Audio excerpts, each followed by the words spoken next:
Hello, my dear students. Today we will start the chapter evaporation, and under the evaporation we will discuss about the introduction, applications and difference between evaporation and other heat processes. And this topic will be very important as this the question can come from this topic, that what is the basic difference between evaporation and other heat processes. So basically we know that what is evaporation. This is just the formation of vapors from a liquid. So evaporation is a process of vaporizing large quantities of volatile liquid to get a concentrated product. So basically अगर हम बात करते हैं evaporation है क्या as a definition, कि ये एक ऐसी प्रोसेस है जिसमें हम volatile liquids को vaporize करके जो हमारा फाइनल प्रोडक्ट है उसको कंसंट्रेटेड फॉर्म में अचीव करते हैं. इट मीन्स इवेपोरेशन में हम क्या करते हैं, जो हमारा सॉल्वेंट है क्योंकि हमारा वॉलेटाइल होना चाहिए, उसको हम हीट देते हैं और हीट के बाद उसकी जो वेपर्स बनते हैं उन वेपर्स को रिमूव करके जो फाइनल हमारा प्रोडक्ट मिलता है हमें, वो हमेशा हमारा क्या होगा इवेपोरेशन में, concentrated product. Now the equipment which is used for the evaporation is known as evaporators. Steam is normally used as a source of heat to provide latent heat of vaporization to liquid. तो normally हम क्या करते हैं, जब हमें heating देनी होती है, इंडस्ट्री में भी हम बात करें, इंडस्ट्री में अगर इंडस्ट्रियल एप्लीकेशंस में अगर हम बात करें for evaporation, we are using steam as a heating medium. ये स्टीम को हम हीटिंग मीडियम की तरह यूज करते हैं and it is also provide the latent heat of vaporization to liquid. What is the meaning here, that what is latent heat of vaporization? ये हम physical pharmacy में भी पढ़ते हैं और ये हमने 12th में केमिस्ट्री में भी पढ़ रखा है, that what is latent heat of vaporization. So we should remember here that the meaning of this latent heat is the minimum amount of heat that is needed for converting the liquid to vapours. ये हमारी वो minimum amount of heat energy है जो कि जब हम liquid को देंगे तो लिक्विड जो है वेपर्स में कन्वर्ट होना स्टार्ट हो जाता है. इसको हम क्या कहते हैं, latent heat of vaporization. And this latent heat of vaporization is transfer to the liquid by the steam by aging use a heating medium. Evaporation is a surface phenomena. तो ये बहुत ही इम्पॉर्टेंट पॉइंट है that evaporation is a surface phenomena, क्योंकि अगर हम इसमें बात करते हैं सरफेस फिनोमेना की का मतलब यहाँ समझ लेते हैं क्या है. If this is a pan और इस पैन में हमने क्या किया है, वाटर लिया हुआ है. अगर इस वाटर को हम हीट करना स्टार्ट करते हैं यहाँ से, तो इनिशियली क्या होता है कि जितने भी हमारे वाटर मॉलिक्यूल हैं, अगर ये हम वाटर को हीट कर रहे हैं तो इनकी जो काइनेटिक एनर्जी होती है वो एक एवरेज से बिलो होती है. लेकिन जैसे ही इनको हीट मिलनी शुरू होती है तो यहाँ पे क्या होता है कि इन मॉलिक्यूल्स की जो काइनेटिक एनर्जी है वो इंक्रीज होना शुरू हो जाती है. तो जैसे हम देखते हैं कि मान लीजिए ये हमारा बॉटम पे एक मॉलिक्यूल है, जैसे ही इसको हमने हीट ट्रांसफर की इसकी काइनेटिक एनर्जी बढ़ गई. अब जैसे इसकी काइनेटिक एनर्जी बढ़ी, ये क्या करेगा, सरफेस की तरफ जाएगा.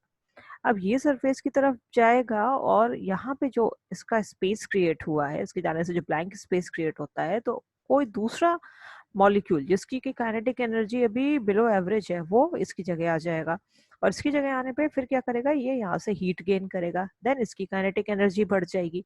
तो इस तरीके से ये मूवमेंट होता रहेगा कि नीचे के मॉलिक्यूल्स ऊपर और ऊपर के मॉलिक्यूल्स जिनकी काइनेटिक एनर्जी कम है वो नीचे की तरफ आते रहते हैं. तो अब अगर हम देखते हैं तो जब ये काइनेटिक एनर्जी को गेन करने के बाद जब मॉलिक्यूल सरफेस पे पहुंचता है, सो अगर इसकी काइनेटिक एनर्जी अबव एवरेज होती है, या फिर हम कहें कि इसको जो है एक मिनिमम अमाउंट ऑफ हीट मिल जाती है, एनर्जी मिल जाती है फॉर वेपराइजेशन, तो ये क्या करता है, अपनी सरफेस को लीव करके एक्सटर्नल एनवायरनमेंट में आ जाता है और यहाँ पे ये वेपर के फॉर्म में कन्वर्ट हो जाता है. तो इसीलिए हम क्या कहते हैं कि जो हम कह रहे हैं, बात कर रहे हैं कि इवेपोरेशन एक सरफेस फिनोमेना है. तो यहाँ क्या मतलब है कि इवेपोरेशन में जो हमारे मॉलिक्यूल्स होते हैं उनमें सिर्फ इतनी ही काइनेटिक एनर्जी आती है कि वो सिर्फ सरफेस पे आके यहीं से वो आपके वेपर्स में कन्वर्ट होकर एक्सटर्नल एनवायरनमेंट में जा सकते हैं. तो यहाँ पे जो भी वेपर्स बनेंगी वो सिर्फ और सिर्फ इस सरफेस पे बनती है. लेकिन अगर हम बॉइलिंग की बात करते हैं तो बॉइलिंग में क्या होता है, ऑलमोस्ट सारे ही मॉलिक्यूल्स के पास जो काइनेटिक एनर्जी होती है बहुत ही ज्यादा हाई हो चुकी होती है. तो उस टाइम पे क्या होता है कि जितने भी ये मॉलिक्यूल्स हैं, ये अपनी काइनेटिक एनर्जी इनकी इतनी ज्यादा हो जाती है कि जो अभी जो वेपर्स बनती हैं at the time of boiling, वो इस पूरे मास में, इस पूरे बल्क मटेरियल में बनने स्टार्ट हो जाती है. इसीलिए हम यहाँ क्या कहते हैं कि जो हमारी बॉइलिंग है वो है आपका, क्या कह सकते हैं इसको, बल्क फिनोमेना। ठीक है, तो जो बॉइलिंग है वो है आपका यहाँ पे बल्क फिनोमेना, जबकि जो हम कह रहे हैं कि इवेपोरेशन, इवेपोरेशन आपका क्या है, सरफेस फिनोमेना। तो इसको आपको याद रखना है, ये बहुत ही इंपॉर्टेंट पॉइंट है ये, और इसकी मीनिंग भी याद रखना है आपको कि आपका जो सरफेस फिनोमेना बल्क फिनोमेना है इसका क्या मतलब है। तो यहाँ पे इसको आप याद रख सकते हैं, that be for boiling and be for bulk phenomena and other one is the evaporation is known as is acting as a surface phenomena. तो ये चीज आई थिंक आपको क्लियर हो गई होगी, that what is bulk phenomena and what is surface phenomena. Now the next point, practically definition अगर हम देखें evaporation की, तो यहाँ पे क्या आती है, removal of solvent from the solution by boiling the liquor in a suitable vessel and withdrawing the vapor, leaving the concentrated liquid residue in the vessel. तो इसको ध्यान से समझिएगा थोड़ा, that removal of solvent from the solution. तो solution में हमारा क्या होता है, सॉल्यूट एंड सॉल्वेंट दोनों ही होते हैं। अब सॉल्यूट और सॉल्वेंट में से हमको किसको रिमूव करना है, सॉल्वेंट को रिमूव करना है। तो ये जो सॉल्वेंट का रिमूवल हम करते हैं वो कैसे करते हैं, by boiling the liquor. Liquor यहाँ पे क्या है आपका, जो हमारा सोल्यूशन है, सोल्यूशन में भी जो मेन सॉल्वेंट है उसको हम लिक्वर कह रहे हैं, तो उसको हम बॉइल करना स्टार्ट करते हैं, और ये सॉल्वेंट है वहां पे वेपराइज होके कह सकते हैं जो हमारा सॉल्यूशन है उसमें से वेपराइज होके एक्सटर्नल एनवायरनमेंट में मूव करना स्टार्ट हो जाता है। वेसल, हमें एक सुटेबल वेसल लेना है एंड विदड्रॉइंग द वेपर। यहाँ पे ये चीज बहुत इंपॉर्टेंट है कि ये जो वेपर्स हमारी बन रही हैं हमें इन्हें विथड्रॉ करते रहना है, इनको हमें कह सकते हैं हम उस सिस्टम से ट्रांसफर करते रहना है, कि अदरवाइज होगा क्या कि अगर हम इन वेपर्स को विदड्रॉ नहीं करेंगे तो वहां पे वेपर्स हमेशा प्रेजेंट होगी और जो कंसंट्रेटेड फॉर्म है वो अचीव नहीं हो पाएगी। जैसे कि इसको हम देखते हैं कि हमारा पैन था, इसमें अगर हमने नॉर्मल शुगर का सोल्यूशन लिया हुआ है वाटर में, तो जैसे ही हम इसको हीट देना स्टार्ट करते हैं, जो लिक्विड है, जो वाटर है, वो क्या करता है, इवेपोरेट होना शुरू हो जाता है। अब कंसीडर करें कि हमने इस पैन को जो है एक लिड से कवर कर रखा है। अब अगर हम इस पैन को एक लिड से कवर कर देते हैं तो क्या होगा, इन वेपर्स को बाहर जाने के लिए कोई भी वे नहीं मिलेगा। तो इस कंडीशन में ये वेपर्स क्या करते हैं, यहाँ पे स्ट्राइक करेंगी, देन ये इस लिड से जैसे ही टकराती हैं तो एक्सटर्नल जो इसकी सरफेस है ये कूल होती है। तो कूल होने की वजह से ये जो वेपर्स हैं इनसे कांटेक्ट में आकर ये यहीं पे कूलिंग इनकी होना स्टार्ट हो जाती है, और जैसे ही कूलिंग होना स्टार्ट होती है ये अगेन लिक्विड में कन्वर्ट होके फिर से सिस्टम में पहुंचने लगती हैं। यानी यहाँ पे कोई भी लिक्विड का रिमूवल नहीं हो रहा है, वेपर्स तो बन रही हैं लेकिन वो अगेन कंडेंस होके सिस्टम में वापस रिटर्न हो जा रही हैं। इसीलिए क्या इंपॉर्टेंट है, दैट रिमूवल और withdrawing the vapour is very important to achieve the concentrated liquid और product, living the concentrated liquid residue in the vessel. तो अगर हम इस इन वेपर्स को रिमूव करते जाते हैं तो इजीली यहाँ पे जो सॉल्वेंट है उसकी क्वांटिटी कम होती जाती है, और जो सॉल्यूट है यहाँ पे उसकी क्वांटिटी सेम रहती है, बट सॉल्वेंट की क्वांटिटी कम होने की वजह से हम कह सकते हैं सॉल्यूट का concentration in a given specified solvent क्या हो जाता है, बढ़ जाता है। तो यहाँ पे हमें ये कंसंट्रेटेड प्रोडक्ट मिलता है, और यही जो है मेन पर्पस है किसका, इवेपोरेशन का, that at in the last we have to achieve the concentrated product. Now conditions of evaporation, कि हमारे conditions क्या होती हैं evaporation के लिए, that liquid must be volatile। अगर liquid volatile नहीं होगा तो आप जो concentrated product है उसको achieve नहीं कर पाएंगे, heat देते रहिए लेकिन liquid क्या है, अगर volatile nature का नहीं है तो वो evaporate ही नहीं होगा। Now second one is the solute must be non volatile। जो सॉल्यूट होते हैं वो हमारे नॉन वॉलेटाइल होने चाहिए, अदरवाइज होगा कि जब हम उसको हीट प्रोवाइड करना स्टार्ट करेंगे सॉल्यूशन को, तो जो हमारा लिक्विड है वो भी वेपराइज होता जाएगा और जो हमारा सॉल्यूट है वो भी वेपराइज होता जाएगा अगर वो नॉन वॉलेटाइल नहीं होगा तो। देन इन दिस कंडीशन जो फाइनली कंसंट्रेटेड प्रोडक्ट है उसका कोई भी रिजल्ट नहीं निकलने वाला है। Constituent should be thermostable.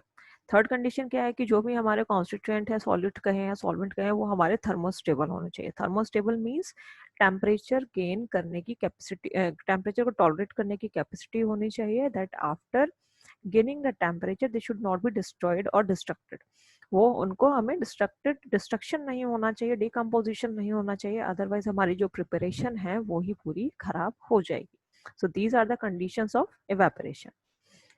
Now, although the purpose of evaporation is to obtain a concentrated product, solvent vapour is valuable so recovery is essential. तो कई बार क्या होता है, जो हमारा मेन पर्पस तो इवेपोरेशन का क्या हो गया कि हमें कॉन्सेंट्रेटेड प्रोडक्ट को अचीव करना है, लेकिन दूसरी कंडीशन क्या हो सकती है, the solvent vapour is valuable so recovery is essential, कि अगर कई बार क्या होता है, हम ऐसे सॉल्वेंट यूज करते हैं जो कि रीयूज हो सकते हैं हमारे, और रीयूज होते हैं it means they are valuable. कई बार क्या होता है, रीयूज भी हो सकते हैं और जो हमारे सॉल्वेंट है वो बहुत कॉस्टली भी होते हैं, तो उस कंडीशन में हम क्या करते हैं कि उनको रिकवर कर लेते हैं। रिकवर कैसे करते हैं कि जो वेपर्स हमारी बन रही थी उनको हम किसी दूसरे प्लेस पे जाके कंडेंस करते हैं, और कंडेंस होने के बाद they will again converted into the liquid form, और लिक्विड फॉर्म में आने के बाद अगेन वो अपने ओरिजिनल सॉल्वेंट के फॉर्म में पहुंच जाती हैं, then they these solvent can be used again in the next process. So उनकी रिकवरी हमारे लिए एसेंशियल हो जाती है। Now this prevent the environmental pollution, fire hazards and at the same time make the process economical। तो ये जो हम रिकवरी कर रहे हैं इनसे हमें क्या क्या फायदा है, क्या क्या बेनिफिट्स हैं इसके, कि पहली चीज तो कि अगर कोई भी सॉल्वेंट की वेपर्स एनवायरनमेंट को पोल्यूट कर सकती हैं या फिर टॉक्सिक हैं, तो उस कंडीशन में हम जब उनको अलग प्लेस पे कलेक्ट करके अगेन सॉल्वेंट में कन्वर्ट कर देते हैं, तो ये एनवायरनमेंट पॉल्यूशन होने के चांसेस कम हो जाते हैं।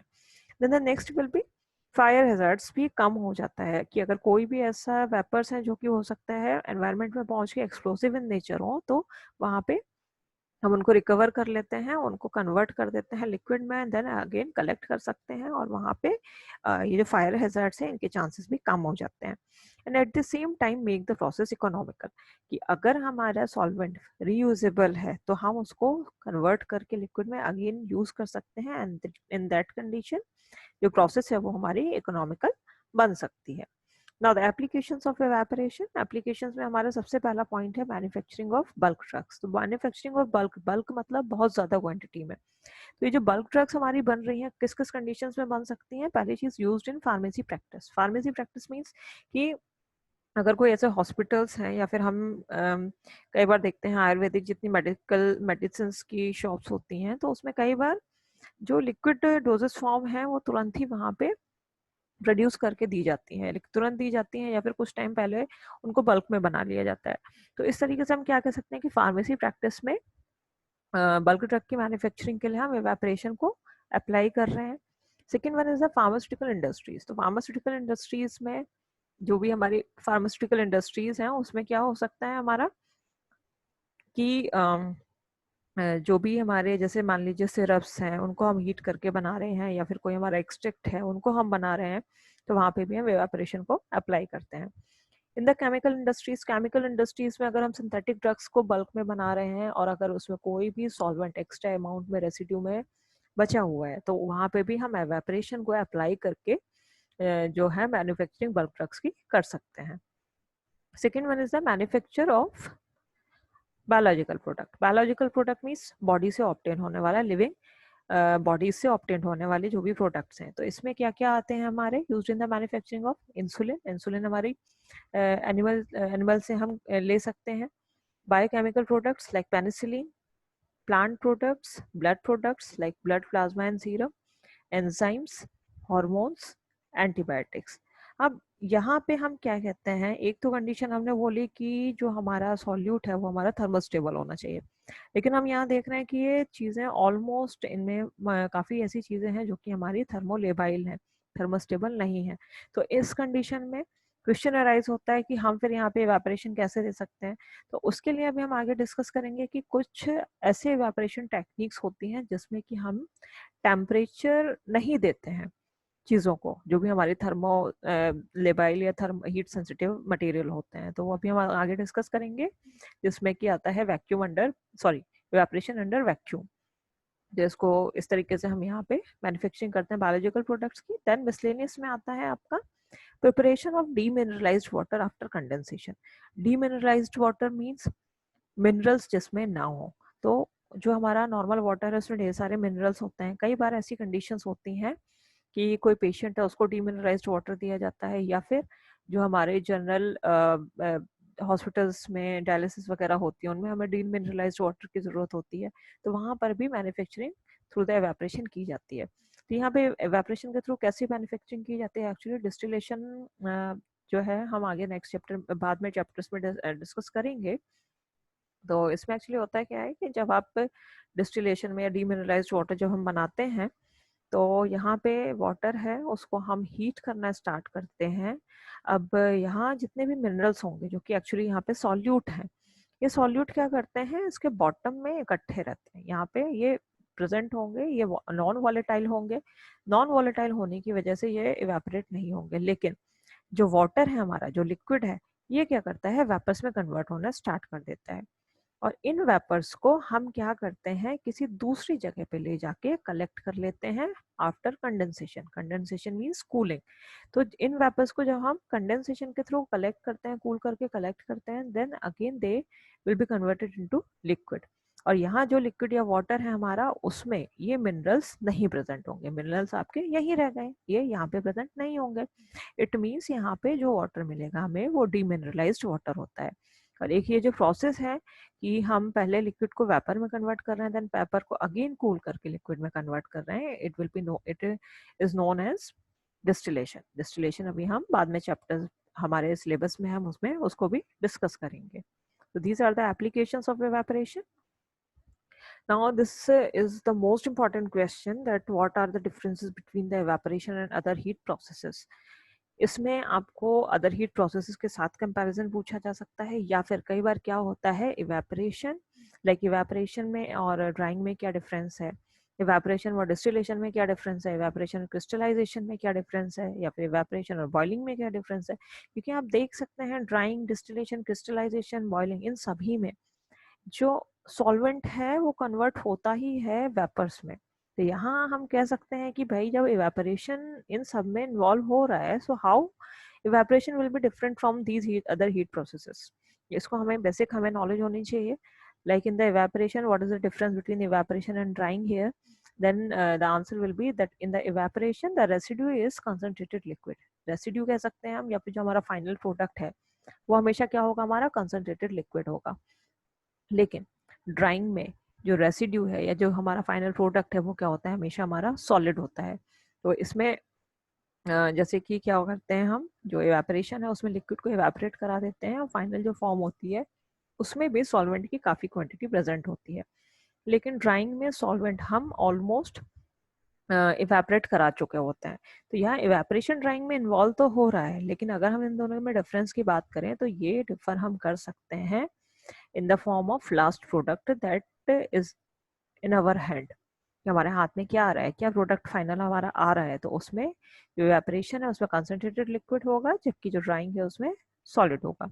Now second is evaporating liquid is only one component in most of the cases, while in the distillation evaporating liquid is a combination of two or more component।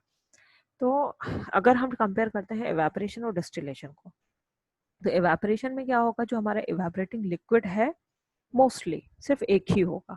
जैसे कि मान लीजिए आपका शुगर और वाटर का सॉल्यूशन है, तो उसमें जो हमारे इवेपोरेटिंग लिक्विड है सिर्फ वाटर होगा। लेकिन जो डिस्टिलेशन होता है, एक्चुअल में डिस्टिलेशन जो है सेपरेशन प्रोसेस है। सेपरेशन प्रोसेस किसके लिए, वैराइटीज ऑफ सॉल्वेंट मिक्सचर्स के लिए। तो डिस्टिलेशन में जो इवेपोरेटिंग लिक्विड है is a combination of two or more component. दो मिक्सचर भी हो सकते हैं या फिर दो से ज्यादा मिक्सचर भी हो सकते हैं, और ये बेसिकली क्या है, एक सेपरेशन प्रोसेस है। लेकिन अगर हम इवेपोरेशन में इवेपोरेटिंग लिक्विड की बात करें तो ये मोस्टली क्या होता है, सिर्फ वन कंपोनेंट होता है। No attempt is made to separate the mixture of vapour even if any. In case कि हमारा जो इवेपोरेटिंग लिक्विड है उसमें आपका अल्कोहल भी है और वाटर भी है, तो आप क्या करेंगे, सिंपली उसको हीट करेंगे। आपका टारगेट क्या है इवेपोरेशन में, सिर्फ और सिर्फ सॉल्वेंट को कम करना। तो यहाँ सॉल्वेंट को जब हम कम करते हैं तो हमारा कोई भी आगे ऐसा पर्पस नहीं होता है कि अगर अल्कोहल और वाटर दोनों के ही मिक्सचर प्रेजेंट हैं किसी सॉल्यूशन में, तो हम फर्दर मूव करके क्या करें, अल्कोहल और वाटर को सेपरेट करें। इसमें हमें सिर्फ और सिर्फ क्या करना है, सॉल्वेंट की क्वांटिटी कम करनी है। तो हम नॉर्मली हीट देके अल्कोहल को भी इवेपोरेट करा देंगे, वाटर को भी इवेपोरेट करा देंगे। लेकिन same in the condition of the distillation, यहाँ हमारे लिए जो मेन टारगेट है वो क्या है, कंपलसरी टारगेट, कि जो जितने भी मिक्सचर हैं उन मिक्सचर में से हमें एक एक कंपोनेंट को सेपरेट करना है। इन केस यहाँ पे हमारे पास अल्कोहल और वाटर का मिक्सचर है, तो वहां हमें उस मिक्सचर में से अल्कोहल को अलग करना है और वाटर को अलग करना है by giving the application of evaporation. यहाँ इवेपोरेशन भी इन्वॉल्व होगा, बट डिस्टिलेशन और इवेपोरेशन में जो हम बेसिक डिफरेंस देख रहे हैं, तो इसमें सेपरेशन प्रोसेस है, सेपरेट करना ज़रूरी है, जबकि इसमें सेपरेट करना ज़रूरी नहीं है। तो यहाँ हम देख सकते हैं कि इवेपोरेशन और डिस्टिलेशन में दो डिफरेंस है हमारे पास। The fourth is the purpose of evaporation is to get a concentrated liquid only, but not to get crystals as it happens in the some situation. तो जो हमारा इवेपोरेशन का पर्पस है सिर्फ और सिर्फ क्या है कि हमें कंसंट्रेटेड लिक्विड को अचीव करना है, ना कि हमें क्रिस्टल्स बनाने हैं। लेकिन कई बार क्या होता है, जब हम इवेपोरेशन करते हैं तो जो कंसंट्रेटेड लिक्विड हमें मिलता है, इसको अगर हम थोड़े टाइम तक रखा हुआ छोड़ दें तो उसमें क्रिस्टल डेवलप होना स्टार्ट हो जाते हैं। तो हमें लेकिन वहाँ पे क्रिस्टल्स को कलेक्ट करने की ज़रूरत नहीं है। हम क्या कर सकते हैं, क्रिस्टल्स को फिल्टर भी कर सकते हैं, अदरवाइज कुछ ऐसा कंसंट्रेशन रखते हैं या सॉल्वेंट की क्वांटिटी इतनी रखते हैं कि वहाँ पे क्रिस्टल हमारे ना बने, या फिर इनकेस अगर बन भी गए हैं तो उसमें हम थोड़ा सा सॉल्वेंट डाल के उसको फिर से डिजोल्व कर सकते हैं। जबकि क्रिस्टलाइजेशन में हमारा टारगेट क्या है, इवेपोरेशन इसमें भी होगा कि इनिशियली जो हम सॉल्वेंट को वेपराइज कर रहे हैं कंसंट्रेटेड लिक्विड बनाने के लिए, उसमें हम इनिशियली लिक्विड को वेपराइज करेंगे, लेकिन जो पर्पस है हमारा कंसंट्रेटेड लिक्विड को बनाने का, उससे हम क्या करते हैं, कंसंट्रेट करके उसको सुपर सैचुरेटेड सॉल्यूशन में कन्वर्ट करते हैं। और जब हम इस सुपर सैचुरेटेड सॉल्यूशन को रख देते हैं थोड़ा टाइम के लिए, तो वहाँ पे क्रिस्टल्स डेवलप हो जाते हैं। अब क्रिस्टलाइजेशन में जो हमारा मेन पर्पस है वो क्या है, क्रिस्टल को अचीव करना। तो यहाँ पे हम क्रिस्टल्स को कलेक्ट करते हैं। Now the last one is evaporation is a surface phenomena and boiling is a bulk phenomena। तो ये हम ऑलरेडी डिस्कस कर चुके हैं कि evaporation में जो वेपर्स बनेंगी वो सिर्फ और सिर्फ सरफेस पे बनती हैं, लेकिन जो बॉइलिंग में वेपर्स बनेंगी वो पूरे बल्क मटेरियल में बनती हैं। तो इसीलिए हम यहाँ पे क्या कह रहे हैं, बॉइलिंग जो है बल्क फिनोमेना है, जबकि इवेपोरेशन क्या है, एक सरफेस फिनोमेना है। तो these are the differences between the evaporation and other heat processes. The question जो हमारे आ सकते हैं यहाँ पे, define evaporation, define latent heat of vaporization. आपको बताना है कि लेटेंट हीट ऑफ वेपराइजेशन क्या होता है। तो ये क्या है, हमारी minimum amount of heat that is required to convert the liquid into vapours. Now what are the basic conditions of evaporation.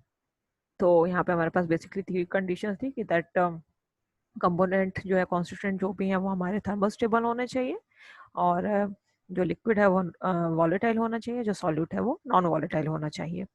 Now to give the areas where evaporation is applied to complete the processes।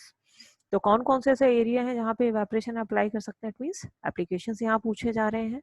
Now differentiate between evaporation and other heat processes। Most important question, बहुत important question है, इसको आप बिल्कुल याद रखिएगा। So this is generally the introduction, application and difference between the evaporation and other heat processes। ये सारे इनके क्वेश्चंस हैं, जरूर पढ़ लीजिएगा इनको, काफी चांसेस हैं एग्जाम में पूछे जाने के। So in the next lecture we will discuss about the factors influencing the evaporation and वो भी हमारा बहुत ज़्यादा important topic है। So I hope आपको सबको समझ में आ गया हो। If any doubt is there, you can comment here below the video so that अगर मैं उसको मैं देखूंगी और उसमें जो भी आपके confusions है उनको clarify करने की कोशिश करूंगी। तो थैंक यू सो मच। आप फार्मा ओरिएंटेशन को सब्सक्राइब कर सकते हैं आगे के अपडेट्स लेने के लिए। Thank you.